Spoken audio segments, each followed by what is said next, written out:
So let us read section 3 from Premchand's story A Coward and understand it. Here we go. When she got up early in the morning, Prema was aware of a strange new courage. So if you remember, section 1 takes place in the evening, section 2 takes place at night, but section 3 takes place in the morning. So if you see, the first two sections take place in the darkness, whereas the third section takes place under dawn, under light in the morning. And this has significance. You note down in your copy because you will see that in this story, nature and the plot have a very interesting relationship. When bad things are happening in the story, it's night mostly, and when good things happen, it's morning mostly. For example, in section 2, if you remember, when Prema's mother says that one should get married only within their own caste, not outside, then Prema thinks that her future is like in a dark tunnel. At another place, Prema thinks that uh, there is a dark tunnel that is going to swallow her. So in section 2, we have this metaphor of the dark tunnel. Now we come to section 3, where we have morning. And remember that morning is a time when there is new beginning. So let's see what is the new beginning here. So we see in the right first sentence that now Prema has a strange new courage. In section 1 also, when Kesav was asking Prema to be brave and tell the parents about the love affair, Prema said no, she can't stand against her parents. In section 2 also, Prema wanted to tell about this affair to her mother Britta, but Prema was so embarrassed that she could not disclose this topic to her mother.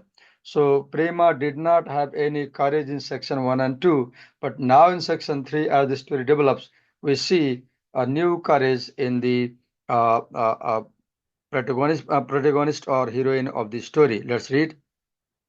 We all make important decisions on the spur of the moment as though some divine power impelled us toward them. And so it was with Prema. Did you understand? We have this habit of taking decisions at the 11th hour, or sometimes when we are pressed under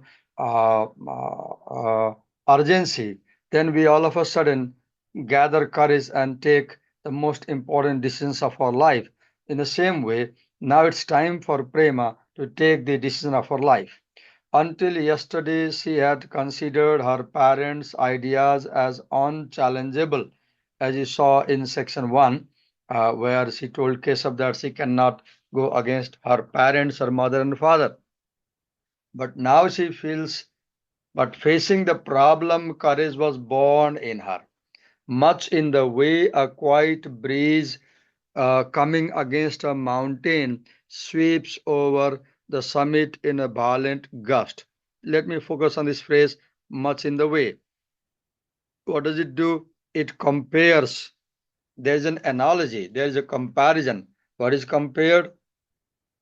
Uh, uh, when Prema faces this problem of managing her love affair with Kesav, now Prema gathers courage, right? And this gathering of courage is compared to how a quiet breeze that comes against a mountain and then sweeps over the summit in a violent gust. So Prema is compared to the breeze, and her difficulties are compared to the mountain. And just as early morning breeze or any wind that faces high mountain, first it strikes against the mountain, then flies up the mountain top, and then flies past the mountain. In the same way, Prema also, like that breeze, she is facing her problems, and facing her problems is gathering enough strength and courage to move beyond her problems. So this is an analogy. Note it down in your note copy. This is an analogy. Analogy is a beautiful comparison between two things which are seemingly unrelated. Read ahead. Prema thought, agreed, this body is my mother's and father's, but whatever my own self, my own soul is to get, must be got in this body.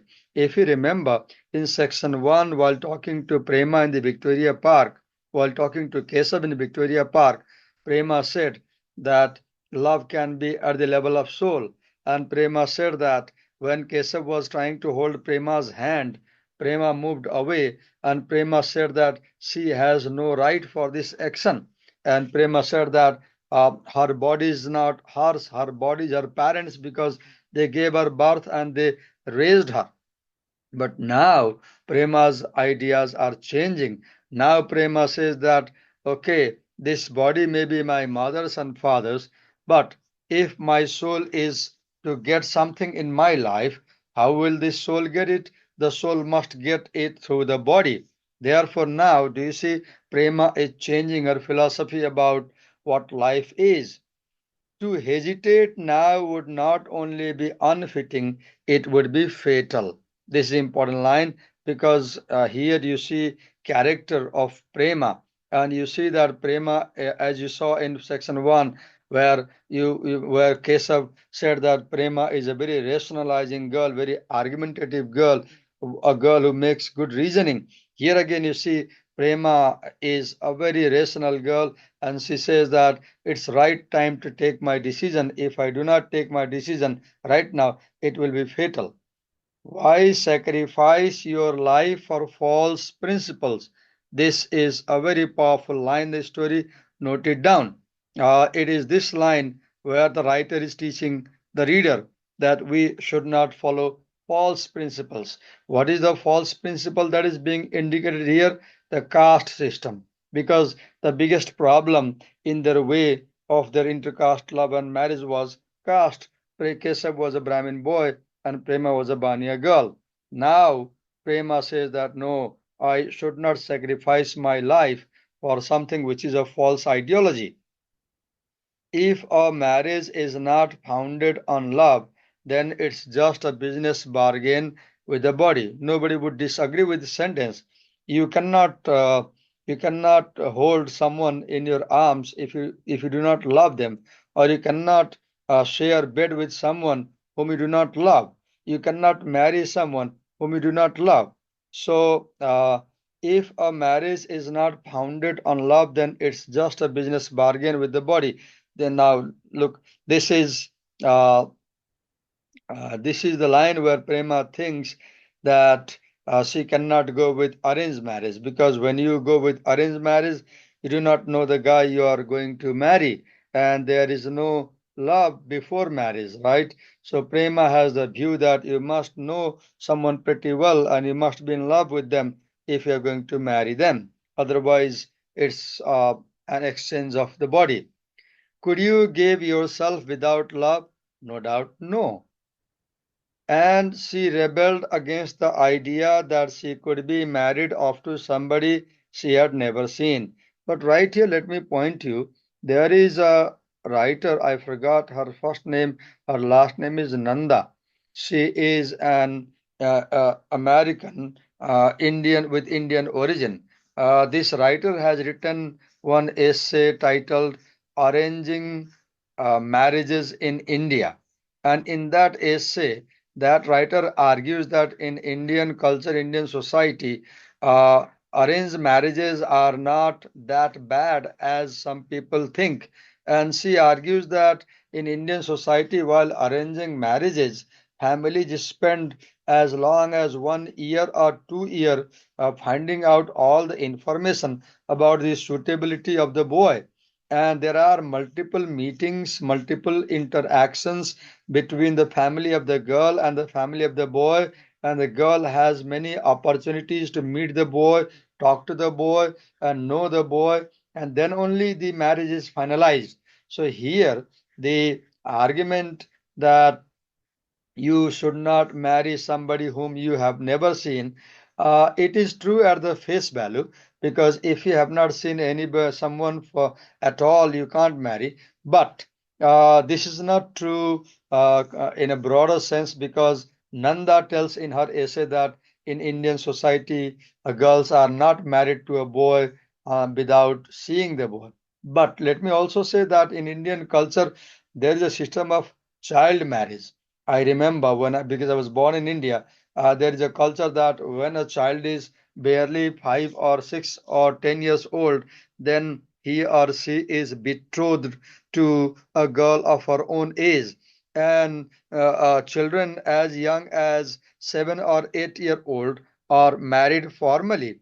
They even do not realize what is going on. And then what happens after this marriage, when they are barely 5 or 7 years old, the girl stays in her home and the boy stays in his home. They never meet. They meet only when they are in their 20s. Then, when both of them are in their 20s, when they have reached the age of marriage, then the two families decide for an auspicious day for their marriage, and then the boy arrives at the girl's house with the uh, uh, what do you call his people, and then they get married formally again, and then the boy takes the girl home. In this second example, I agree that this is something evil practice, because when you get married when you are barely 10 or barely 5 6, you don't understand what's going on. So I will say partly the author is quite correct, and the writer is. Do you see in these lines the writer Premchand is bringing out the social evils of Indian culture and society and is criticizing it. Move ahead. After breakfast, she had started to read when her father called her affectionately. Now the plot is moving. What is plot? Plot is sequence of events and a story, happenings one after another. Now you see, she has just got up in the morning with new courage and new thinking, and now her father calls her. Let's see what happens. Yesterday, I went to see your principal and he had a lot of praise for you. Now we have dialogue.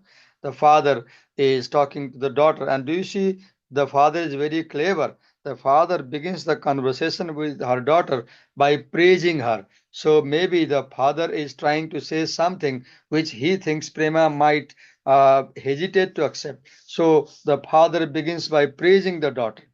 You are only saying that. So Prema says, no, you're telling a lie. No, it's true. Then he opened a drawer of his desk and took out a picture set in a velvet frame.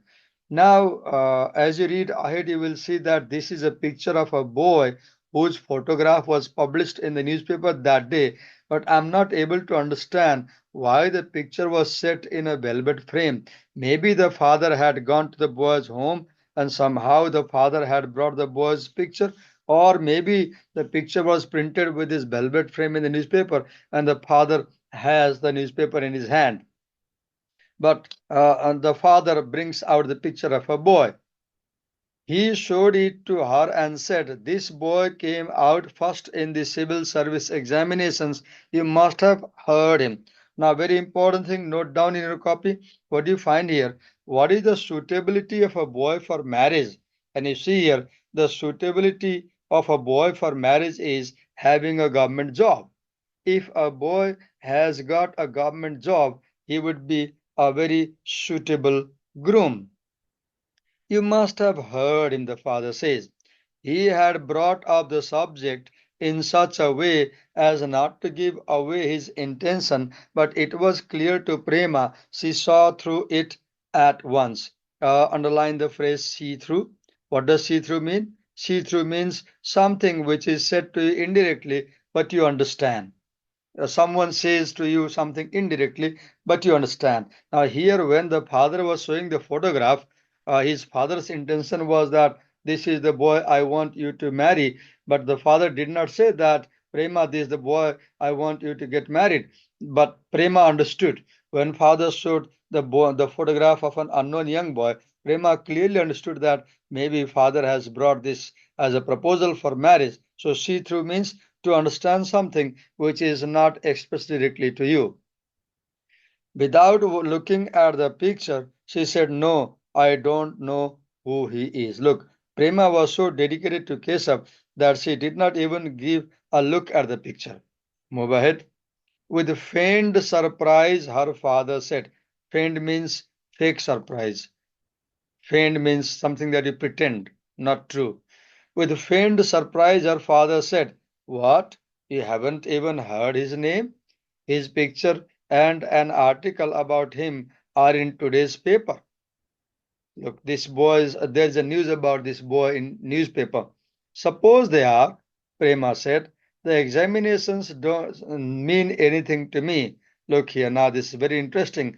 The boy has come first in civil service examination. And Indian culture, civil service examination is the toughest exam, right? Out of 1 million people, only 10 people or 20 people get this job. The examinations don't mean anything to me. I always assumed that people who took those exams must be terribly conceited. Now look, Prema says that those people who go for government job, they are not very honest people because they go for government job to do bribery and get money. Look what she says. I always assumed that people who took those exams must be terribly conceited. After all, what do they aim for except to lord it over their wretched, penniless brothers? Now, look, she clearly says that, oh, these guys who go for government jobs work hard and get the job. But after getting the job, what they do in their offices? They do corruption in their offices. They are very corrupt people and they get money from poor people. So she doesn't like people who have government job and pile up a fortune doing corruption. That's no great career to aspire to. Prema says no. Public service commission job, government job is not very great career because most people in government jobs are corrupt and they take money, they take bribery. The objection was spiteful and unjust. Now, Prema's father did not expect that Prema would so utterly reject a boy who has come first in public service commission, public service examination. So Prema's father felt hurt. He felt very spiteful and unjust. Her father had assumed that after his eulogy means praise, she would be interested in the boy. When he had listened to her answer, he said sharply, "You talk as though money and power mean nothing to you." Now, note in your copy under the heading characters, please note down. You have already noted Kesab as character, Prema as character. You have also noted Prema's mother as character. Now we note down the fourth character. Please note down fourth character, Prema's father, and write down he is very clever person, and then also note down Prema's father believes in money and power. So Prema's father is a materialist who believes in money and power. Now look what Prema says. That is right, she said. They don't mean a thing to me. I look for self-sacrifice. Now, highlight this thing and under theme in your note copy, as you were noting down, write down there is a conflict between money and power versus self-sacrifice. So, Prema's father says that money and power are important, whereas Prema says that money and power mean nothing, self-sacrifice is more important. So, do you see? Prema has one ideology. Prema is idealist and her father is a realist. In reality, in our society, self-sacrifice doesn't help you much. It is money and power that helps you much. So Prema's father goes for money and power, whereas Prema goes for self-sacrifice. The father and daughter have two different life philosophy. This also can be a cause of conflict between the father and daughter. Move ahead. I know some boys who would not accept that kind of position even if you try to force it on them. When Prema says, I know some boys, we are pretty sure Prema has Kesav in her mind. So Prema thinks that Kesav is a boy who is ready for self-sacrifice. And if you remember, In section 1, Keshav said to Prema that if you say no to me, I will end my life. So Prema thinks that Keshav has this quality of self-sacrifice. But Prema is wrong, as you will see toward the end of the story. Well, I have learned something new today, he said sarcastically. Sarcastically means in a way that you make satire. And still, I see people swarming around trying to get the meanest little jobs. I would just like to see the face of one of these fellows capable of such self-sacrifice. If I did, I would get down on my knees to him. Now, this is the father's response. He says that no, no, I don't think there are boys who believe in self-sacrifice. And if you can bring such a boy, I will, I will I will get down on his my knees to him. Perhaps if she had heard these words on another occasion, Prema might have hung her head in shame. Do you realize that now Prema is quite courageously talking to her father? But this time, like a soldier with a dark tunnel behind him, there was no way for her to accept forward to go except forward. Remember that this metaphor of dark tunnel has come for the third time in this story so far. And note it down. This is a very powerful metaphor. In the story Akka War, the metaphor of the dark tunnel is very powerful. It came for the first time when Prema was talking to her mother Bridda, where when her mother said that those people who have had intercaste marriage, their life is ruined, then Prema felt that her future was in a dark tunnel, and she felt that the dark tunnel is going to swallow her. Now, the third time the same metaphor of dark tunnel has been used. But this time, in the previous two examples, Prema was without any power, but now, like soldier, now see the comparison. Like a soldier with a dark tunnel behind him, there was no way for her to go except forward. She said, I am in a tunnel, I can't turn back, I must go ahead. That means I am here to talk about my love affair with Keshav. I must move ahead and tell my father that I can marry only Keshav, nobody else. Scarcely controlling her anger, her eyes full of indignation, she went to her room and from among several pictures of Keshav picked out the one she considered the worst and brought it back and set it down in front of her father. I'm surprised. I don't understand why Prema decided to choose a picture which was not impressive. If Prema wanted to impress her father for marrying Keshav, Prema could have chosen another photograph which was impressive. But do you see, Prema chooses a photograph which is not very appealing. And this sentence that we are reading, you can see Prema is very a bit violent, Prema is angry, Prema is excited. And so, do you see in this story, things are getting quite complicated. Now, Prema brings the photograph, and let's look what happens. Uh, and brought it back and set it down in front of her father. Now, this is a very important scene in this story. This is the first time when this girl has this courage to bring the photograph of her boyfriend and show it to her father. And please compare it later on in section 5 or 6 when Keshav's father Panditji scolds Keshav for falling in love with a Bania girl. Keshav instantly denies this and says that who told you so? That's a false thing. So do you see, Keshav has no courage to face his father, but Prema has the courage to face her father. So when you put the question who is the real coward, one has to say Keshav is the real coward, not Prema, because Prema is very courageous. He wanted to give it no more than a casual glance, but at the first glimpse he was drawn to it. Keshav was tall, and even though thin, one recognized a strength and discipline about him in the photograph.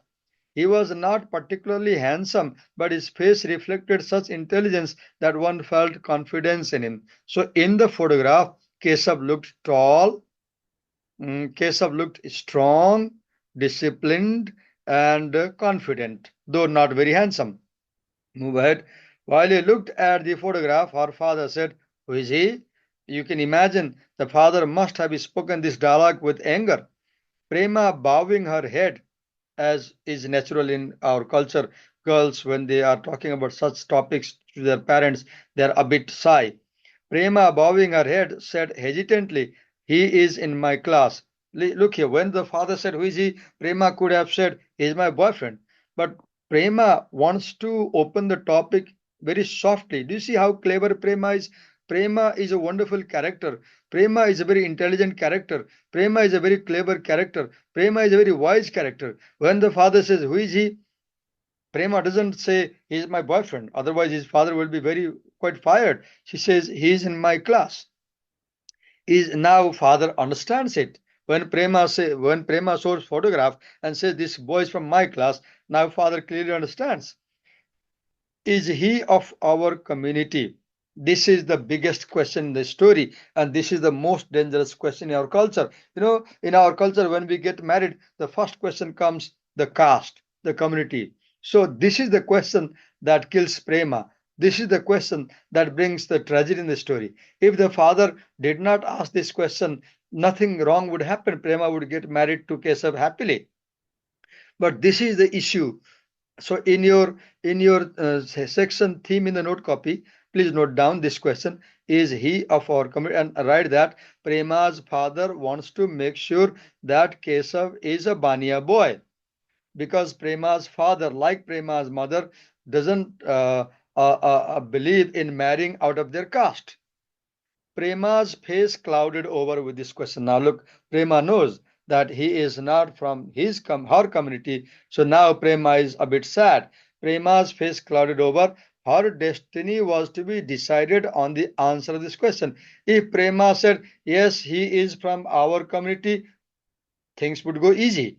But she cannot say. She must tell that he is a Brahmin boy, not from their community. Now Prema knows that now things are going to get difficult. She realized that it was useless to have brought out that picture because the issue of caste came. The firmness she had had for an instant weakened before this simple question.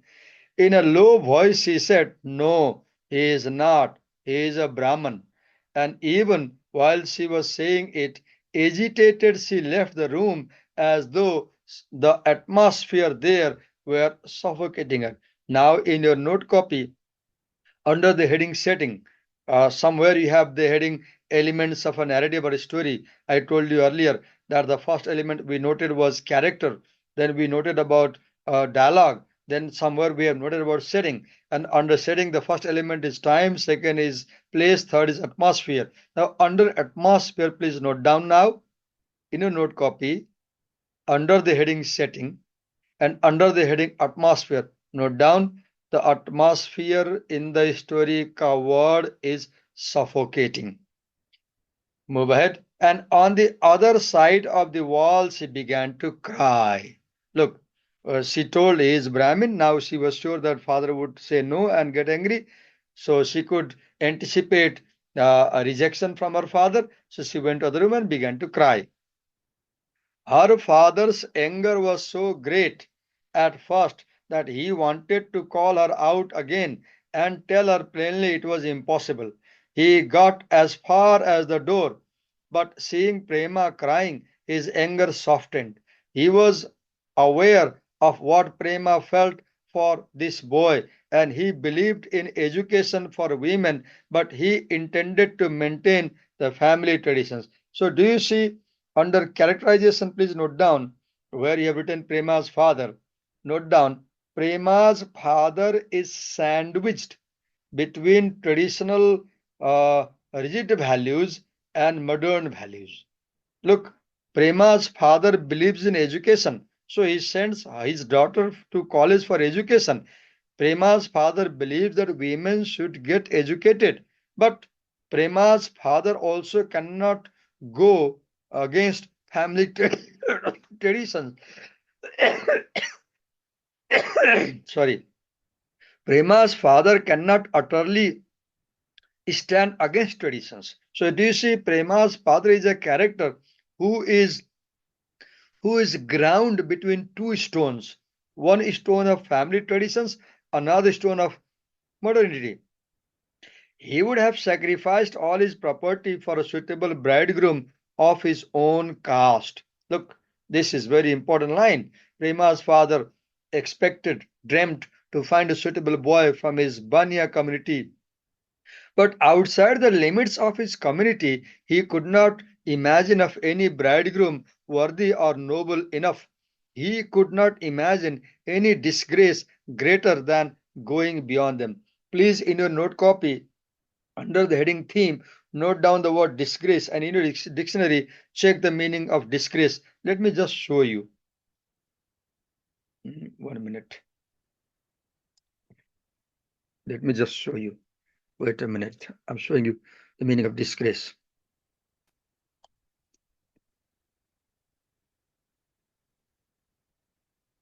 Okay, as I read from Google Gemini, disgrace means a loss of respect, a loss of honor, a loss of esteem. And disgrace is often associated with shame or public dishonor. So come to the story. So what is disgrace? Disgrace is a loss of respect, note down if necessary, a loss of honor, a loss of esteem, and disgrace is associated with shame or public dishonor, right? Uh, Disgrace can result from scandal. So here, the word disgrace comes for the first time, and under the heading theme in your note copy, write disgrace. Public honor is one theme of this story. You know, when you in this is a story that took place 100 before, and if you married to a caste lower than you in hierarchy or other than your own community, it brought public shaming. The society ridiculed you. Okay. So Prema's father could not imagine this public shame of marrying intercaste person. From now, look what Prema's father says. From today on, you will stop going to college. Oh God, this is very serious now. The story is getting very complicated and the story is very fast moving towards tragedy. From today on, you will stop going to college, he said with a harsh tone. If education teaches you to disregard our traditions, then education is wicked. Now, this is here. Let me highlight and note down in your copy another theme. What theme? Under conflict. Under conflict, note down there is conflict between education and tradition in the story. Because Prema goes to college and she falls in love with a boy in her classroom, and the boy belongs to another caste. So Prema is educated, and her education teaches Prema that caste principles are false. And therefore, Prema thinks that caste is something false, and she falls in love with a Brahmin boy. But her father, who believes in tradition, he can't accept it. So he thinks that he may have done something wrong by sending her to college. If education teaches you to disregard our tradition, then education is wicked. This sentence raises a question. What is the purpose of education? Should education encourage us to go against our tradition? And if our education teaches us to disrespect our traditional values, then is such education good or bad? This is a question for debate. You can keep thinking and write. But under the theme, under the title conflict, note down there is conflict between tradition and education in this story. Timidly, Prema said, but it's almost time for examinations. Prema said, my exams are coming and you are saying me not to go to college. And look what Prema says. Forget about examinations. Then he went into his room and pondered a long time. This is the end of section 3, and you will see that by the time we arrive at section 3, our story is moving very fast towards tragic end, and the events in the story are getting more and more difficult for Prema. Do you see? Prema is the single character in this story, a coward who, paragraph after paragraph, section after section, faces toughest situation. In section 1, Prema was facing Kesab, who was violent and angry. In section 2, Prema was facing Bridda, who said no for intercaste marriage. In section 3, Prema faces her father, who utterly denies intercaste marriage and who tells her not to go to college. And now, section 1, section 2, section 3, in all these three sections, our story becomes quite complex. Now our story is moving towards crisis. In plot development, note down that stories often begin with normal situation. And then somebody says something or does something which brings tension. For example, in section 1, when Keshav talks about their love affair and tells Prema to inform their family, this is the point where tension starts. And tension develops into conflict, and conflict becomes complicated, and this complication leads towards crisis. And now you see, you can clearly see a crisis, right? And now, by the end of the third section, we are seeing that Prema's mother is saying no to this intercaste love affair. Prema's father is saying no to intercaste love affair. Everybody is standing against the love affair, and now we don't know what is going to happen to Prema. We'll see in section 4. So I will make another video for section 4. Hope this video helps you. Read it, watch it, listen to it, and prepare your presentation accordingly.